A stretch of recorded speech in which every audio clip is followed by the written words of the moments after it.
білесіздер ма, мен салауатты өте көп зерттеймін, және де осыдан бір апта бұрын бір новый информация естідім, өмірде қолданылған. Сонымен бөліспес бұрын мен өзім қолдандым, енді 2-3 рет қана қолдандым. Одан көп қолданып сіздерге бөлсем деп ойлап едім, бірақ қазір бөлісуім керек, сондай сезім келіп жатыр. Білесіздер ғой, салауат айтып отырған кезде адамның ойы да қабыл болып кетеді деген. Бір имам айтқан, енді Нұрлан имам айтқан, Айжұлдызға айтқан, әрбір салауат ойлатқан кезде бір ой ойла дейді да, өзің тілегіңді іштен ойла. Мысалы, бірінші салауат айттың, бір ойыңды ойлайсың, екінші салауатты айтасың, екінші арманыңды ойлайсың, үшінші салауатты айтасың, үшінші арманыңды ойлайсың дейді.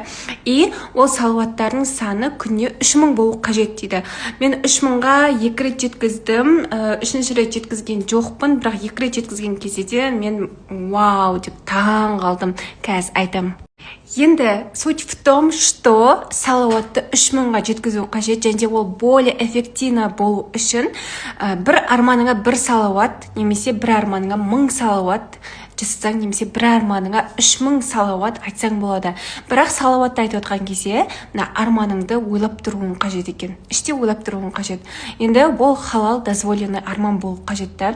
И я практиковала, бір арманға 1 салауат қылып көрдім, бірақ менің доверием до такой степени 100% болып жатқан жоқ, өкінішке орай. Сондықтан бір арманға 1000 салауат жасадым, сосын 3000 салауат жасадым, и сол армандар вау деп чудесным образом орындалуда.